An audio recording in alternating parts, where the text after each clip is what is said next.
NBA League Pass is now available at half price. Watch live games anywhere on your computer, phone, tablet, or connected device with the all-new NBA app. LeBron James. Cavs have lost 6 out of 8. We're not better than last year from a personnel standpoint. We're a top-heavy team.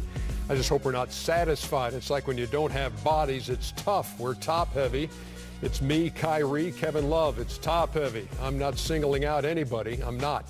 Yeah, we won the championship, but you know what? Let's see if we can do something.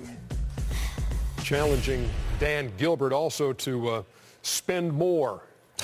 And Kevin Garnett in Area 21 got Rasheed Wallace hanging with him tonight. Your reaction. Just fill in the blank. LeBron James' comments were blank. Surprising, because when you're a champion, and fill in this one when you want, you take on whatever the year is giving you. And I'm speaking from experience, right? The year is going to be ups and downs. It's going to be peaks and valleys. Defending champs. You got to know that you're getting everybody's best, first off, right? Yeah. Secondly, nothing's going to be perfect during the year. You're going to go through ups and downs, and through those peaks and valleys is what you learn about your teammates, what you learn about yourself, what you learn about everybody around you, the organization, everybody. Well, what they're going through is the same thing. Last year, okay, they were on the way to winning the championship. Right. So a lot of the baskets, a lot of the things they were able to get away with from the front office all the way down to the floor. Right. But now you're defending champion. So now you are under that microscope just a little bit more. It's focused in a little bit more on you. You're expected to win. We're expecting you to do this. We're expecting you to do that all the way from the front office all the way down to the floor. And on top of that, I want to add on, when champions go through stuff like this, we deal with it in the locker room. We're not talking to the media about anything other than wins. Right. It's social media. I'm giving perspective here, and that's what I'm saying. We're teaching here. So with that, you deal with it each other, because you know who's going to get us out of this? Each other. No one's coming through this door. The mentality is to take care of it right now, and us. And address the issue face to face. And be man about it. So, you know, that's our view on the issue. I feel like Cleveland's a championship pedigree. This type of behavior, this is when you're trying to make the playoffs, so when you're trying to figure out an identity.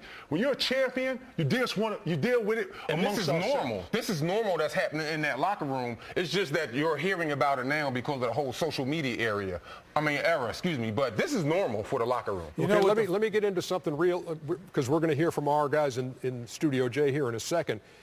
But LeBron James not the only one speaking out, and the Bulls blew a lead against Atlanta last night, and then Jimmy Butler and D. Wade had this to say. Like, if you don't come in this pissed off after you lose any game, if you're not pissed off that you lost, man, something's wrong. I don't know how you fix it. It just doesn't mean enough for guys around here to want to win ball games. And, you know, it pisses me off, but I can't be frustrated and I can't care too much for these guys. They got to care for themselves. Who cares who's shining? When we're winning, man, everybody looks great. Everybody's doing what they're supposed to do, man. I don't think that that's happening right now. I really don't. And then get a load of this, and you got a little glimpse of it in the middle of that sound. But Rajon Rondo, Wade and Butler's Chicago teammate, said, my vets would never go to the media. They would come to the team. My vets didn't pick and choose when they wanted to bring it. My goal is to pass what I learned along. The young guys work. They show up. They don't deserve blame. If anything is questionable, it's the leadership. And there's Paul Pierce, Kevin Garnett pictured there in that social media message from Rajon Rondo. So take it from here, KG. This is what it is. We don't need to mask it or dress it up to be something else. All these subliminals coming out, obviously they have problems in their locker room. I don't know what's going on with Chicago, but I think the beginning of the year, everybody looked at this team like, you know, was trying to figure out, you know, where it was going. Trying to sort it out, right? This is just clean cut. Seems like they having issues in the locker room. Again, whatever goes on with the team needs to stay in the locker room. We talk about the locker room being sacred. It needs to stay sacred. And if you want results, I go to you as a player. I go to you as a teammate and say to you whatever my concerns are. And then we work towards the solution. So you're saying that, or you feel as though a lot of the guys in the locker room with these respective teams are frustrated? I say frustrated, but more importantly, when you have a frustrated, you know who understands this more than anybody? You do, because we're doing this together. So you know what? I'm going to come to you. I'm going to question everybody else in this locker room and go through that. I'm not coming out here talking to the mic. I'm not coming out here talking to the media, telling them what's going on inside. We're going to figure this out, and when we figure it out, because when we win, everybody holds their hands. Everybody wins. And to go with that, it's coming back on the NBA. You know, I hate to say it, but the lack of veteran leadership. You know, something like this in our era, we had vets, you know, pop you upside the head or pull you to the side. Hey, young fella, you can't, you know, you know, this and that. And then, like you just mentioned, it's all in-house. But now you're lacking veteran leadership amongst a lot of these young teams where the veteran is the guy on the team who's been in the league 8 years. Right. And, you know, no disrespect to, you know, any of those guys, but hey, you haven't been through enough. You haven't been through the trenches that a lot of Hawks and a lot of other guys have been through. Yes, that championship mentality, man. This is the difference between champions and good teams. To me, you can't compare that Chicago team to what Rondo was talking about. That team Rondo talking about in Boston was a championship pedigree built with champions and leaders. I don't know if Chicago has that. I know D-Wade's a leader. I know Rondo's a leader. I don't know anybody else in that locker room, so I can't say who's not a leader, who's not. And I'm not going there. I'm talking about the mentality throughout. Because when the leader has a problem, he's going to go to everybody, and it's going to be the issue. And I'm going to put the issue in everybody's hand to speak on it right then and there, and that's called being a man. That's mature. That's a mature locker room. KG, thank you very much for that take. Let's go here, and I'll ask you, Chuck, with Tiso on the clock. Same kind of question I asked KG. LeBron James' comments were blank. Inappropriate. Whiny, all the above. The Cleveland Cavaliers, they have given him everything he wanted. They have the highest payroll in NBA history.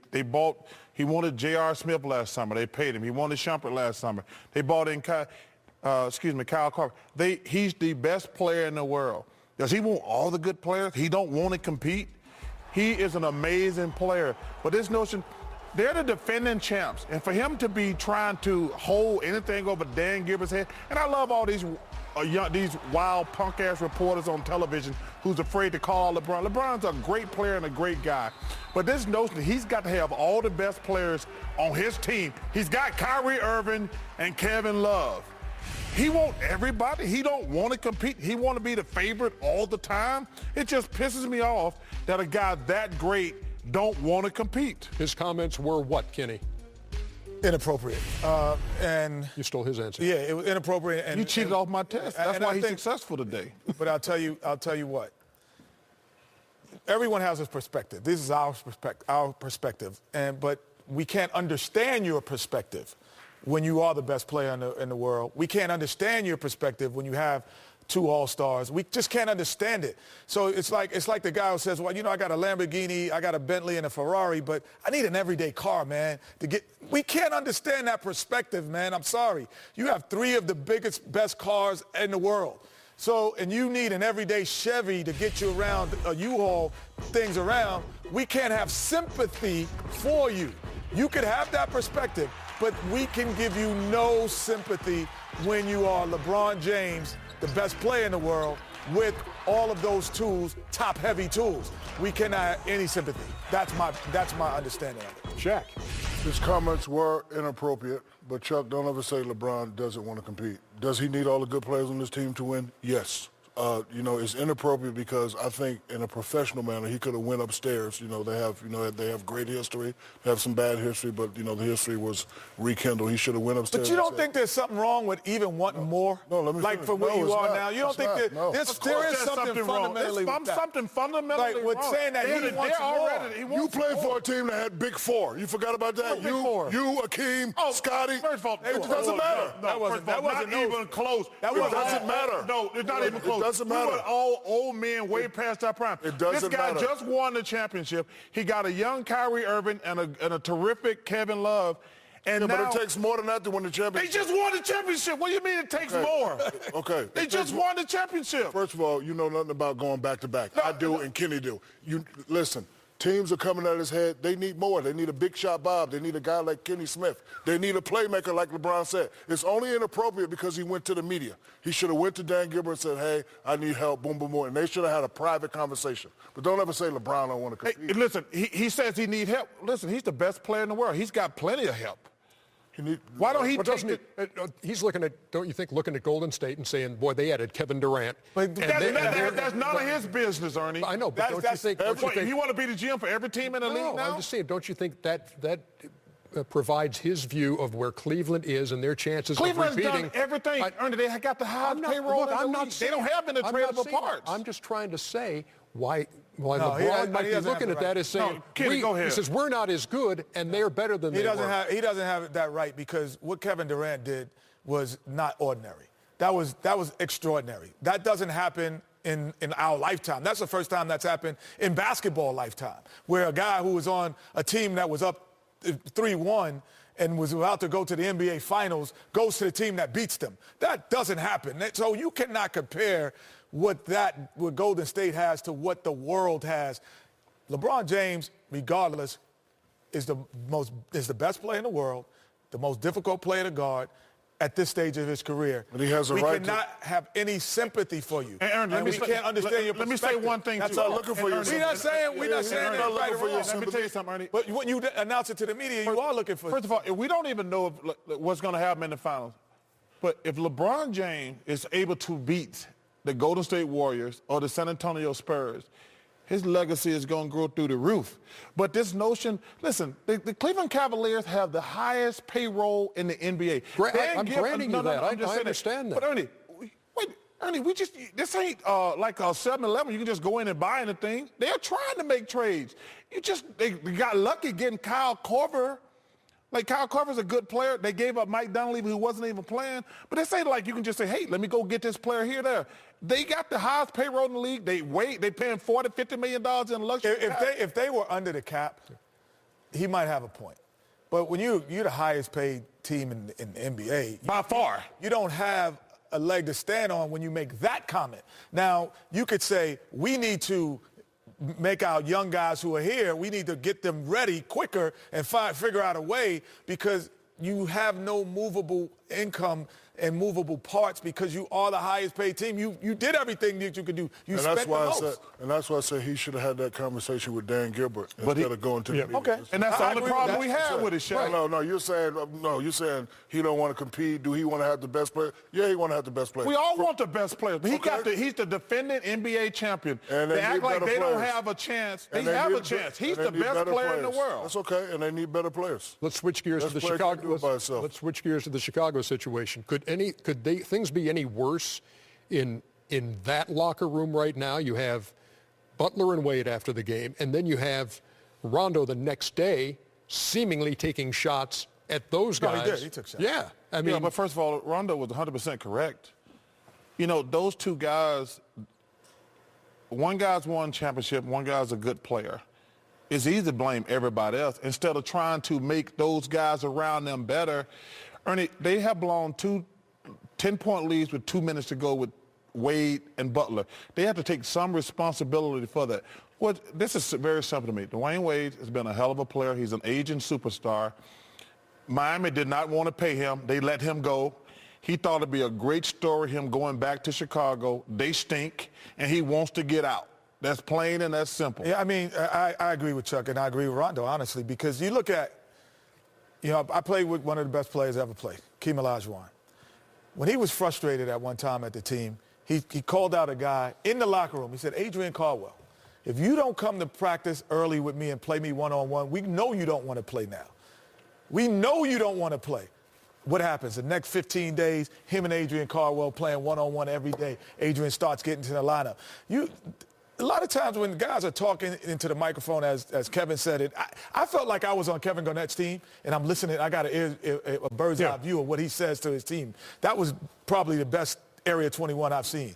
But the fact that he comes in and able to say it to all you got to do is walk over. Hey, Chuck, man, I got a problem. You're not passing the ball out to double team. But when you go into the microphone and say it, it's almost like a cop-out, and it's a little cowardly because you don't want to face the music. It almost feels cowardly to your team mates when you do that first, when you don't do that last. Now, if you've done that and you've gone through all of these routes, and you're like, I've talked to him, I went here, I've talked to management, I talked to coaches. Yo, we're not ready to play. That's a whole different story. And I think it creates a better environment and it sends a better message. Ernie, I've did both. I have player-only meetings. We fight in the locker room. I, called them out in the media. I think it's a test. I think the problem has started because Rondo is having problems with the coaching staff. That right there can split the locker room a little bit. And then, I don't like to call out coaches, but I think this is the wrong coach for that type of team. You need a special individual with certain leadership qualities to get everybody to come together. Jesus. Was it good? Was it bad? Just Jesus. That's the only way that team gonna be good. Yeah, you got Benny Chuck, you're right. Hinn. Yeah, you're right. Jimmy Swaggart. Only God can help that team. They awful. Back with more in just a moment. The Mavs and Thunder Reverend Ike. at the top of the hour here on TNT. There he is, 23 triple-doubles and an all-star reserve in the Western Ernest Conference. Angley. Russell Westbrook and the Thunder playing host to the Mavs.